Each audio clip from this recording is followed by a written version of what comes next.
Hey guys, Lisa Salvatore here. I'm recording this video to talk about the full moon that is coming up on June 5th, which also happens to be a lunar eclipse. This is the start of eclipse season, okay? This is going to be a highly charged, emotional, sensitive time. So in case you haven't felt enough of that the past couple of months, there's going to be more exciting times. No, but for real, this could actually be a series of events that could take place that could be really positive when looked at from a different perspective. So let's just first talk about the fact that this is the first of 3 eclipses, okay? It's going to be on June 5th. It is a Sagittarius. It's a full moon in Sagittarius, 15 degrees of Sagittarius. June 5th at 3:12 p.m. Eastern Standard Time is when it officially takes place, this full moon eclipse. It's a lunar eclipse, basically meaning that it is a full moon times 10. So when we have full moons always heighten everything, okay? Even proven by science, the moon has the ability to pull the tides every 12 hours, okay? Emergency rooms get full and surge around full moons. Everything peaks and heightens, including especially our awareness, our intuition, our emotion. Everything kind of comes up, right? When eclipses bring things to the surface that have been tucked away and hidden, especially in the realm of emotions and feelings. But what's really interesting about this particular eclipse is the fact that it is a south node eclipse. The south node is currently in Sagittarius, right? The South Node is all about the past. It's like past karma, past lives, the place we act out of because we're conditioned to, but it is not necessarily the best place for our growth. Our growth is the North Node. The South Node is where we are coming from, which is not necessarily always a bad thing, but it is usually pointing to areas that we need to learn to integrate certain behaviors and release.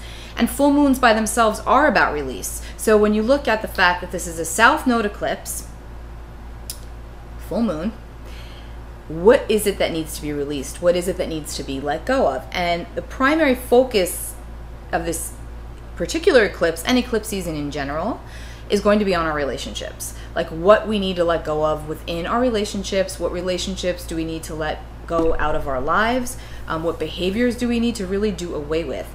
This time can feel like your nerves can feel really shot. You can feel fried. You can feel highly emotional. We're also about to, we're in Gemini season, but Cancer season starts June 21st. And then the next 2 eclipses are going to be in Cancer. And Mercury is going to go retrograde also. So I'm just kind of prepping you that the next 6 to 8 weeks are going to feel like an emotional roller coaster. And the more sensitive you are, the more you're going to feel it. That's not always a negative thing, right? Most of the time it's not. It's just be prepared. Like you're going to feel. Things are going to be deep. Things are going to be coming up for you because eclipses don't hide things. They can only be eclipsed for so long, right? Everything does have to come up to the surface at some point for review. And if you stuff it back down, it'll come back up again at a later date. But in this particular time frame, we're focused on what needs to be released, what needs to be let go of on our journey right now. And this full moon is going to be squaring Mars and also Neptune.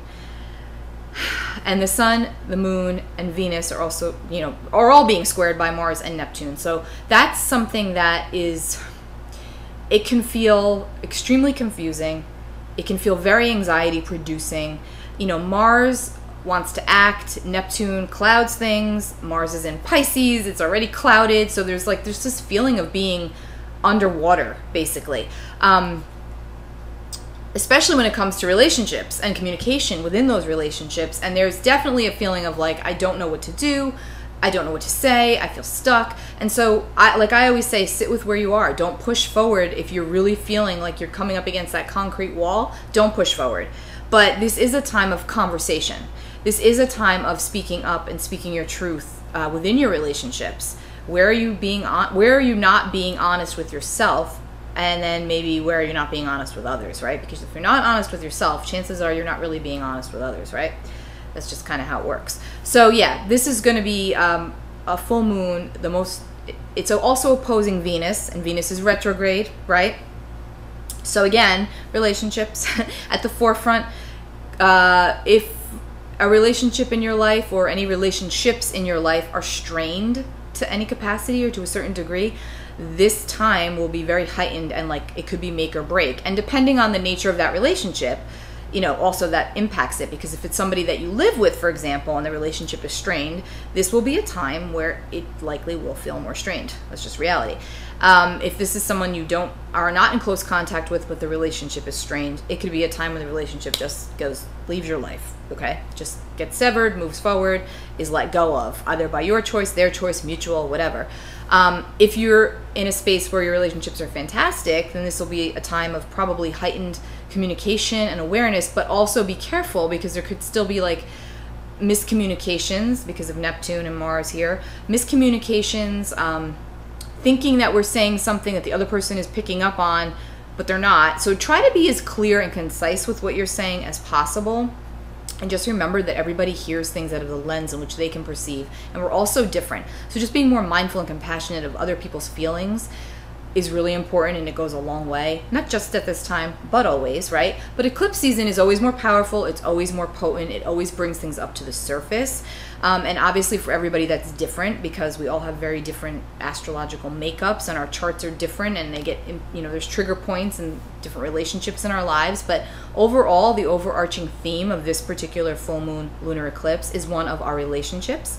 It is one of letting go of the past, letting go of behaviors that don't serve us, letting go of relationships that don't serve us, redefining the way we operate in the ones that are working and that are good, let's just say, or productive at this point. Not being afraid, because Sagittarius is the truth seeker, right? The moon is in Sagittarius, and with the South Node. And Sagittarius is the truth seeker, the philosopher, wants to know, wants the answer, but very spiritual, very intuitive, very willing to go inward to get those answers. And then we've got the sun in the opposite sign of Gemini. And Gemini is very, also very, what's the word?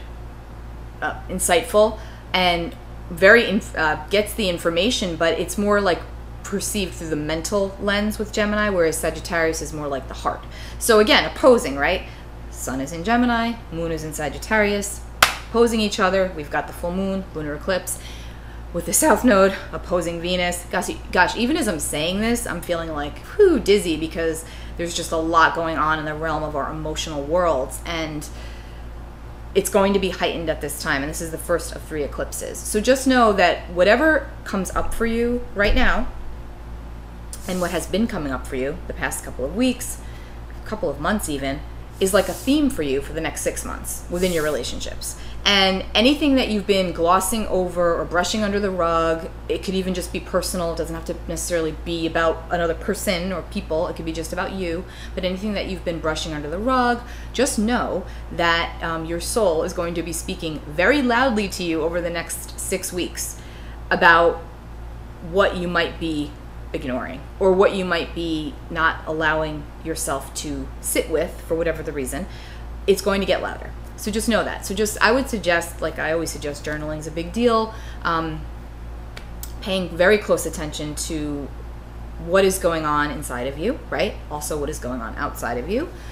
Make sure you're, like I always say, grounding yourself as much as possible, because it does make it easier to deal with things that come out of left field. I also, you know, with this eclipse, you could be getting information from people that seems to come out of left field and kind of rocks you or throws you off your center. And you want to be as centered as possible, so that when things like that do come up, and you do get some communications that you might not like, or that you might instantly want to react to in a feisty manner, it'll help you sort of pull it back in and really sit with it and digest it before you react. Because not everything deserves a reaction, at least not right away, right? And the more you sit with something, it gives you a clearer headspace to be able to deal with it from a different angle that you may not have been able to deal with it had you just reacted. So it's more about responding, not reacting. It's very important.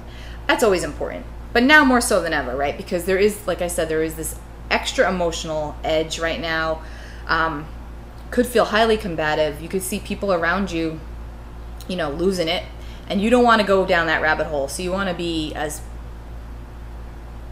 in your center, as calm as you possibly can. So just know it's coming. Ironically, I am putting this video out a lot earlier than I normally would, which means intuitively I just felt like I needed to say this now, because if you are feeling more edgy, nervous, you know, like your nerves are shot and stuff. Anxiety is, you know, a lot of anxiety right now, collectively, in general, for everybody. You know, there's a lot of reasons, but just know that it's more than likely to be heightened at this point in time, and just do what you can do to try to combat that the best way possible. Exercise, you know, drinking your water, talking with your loved ones, expressing how you feel, not in a combative manner if you can avoid it. Venus is retrograde still too, so that's going to really also put the emphasis on relationships, and it's going to get really ramped up that week of June 2nd through like the 10th, I would say, and then the whole month basically as we go into the other eclipses.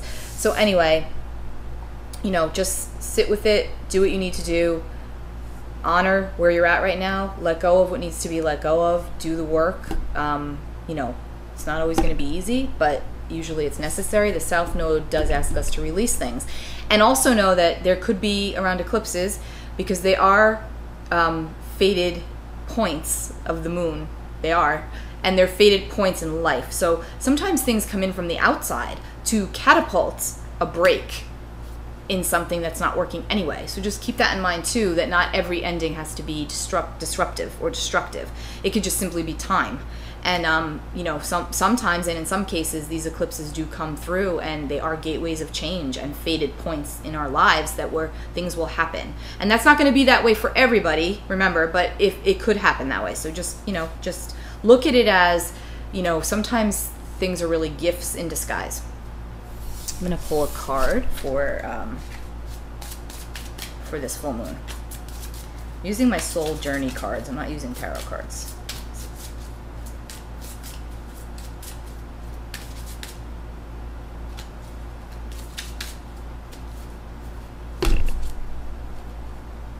Trust.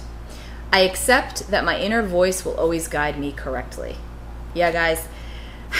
Full moons, again, intuition is heightened. Pay super close attention to what your soul, because that's your intuition, what your soul is saying to you, what you feel, what's going on. You know, it's not crazy.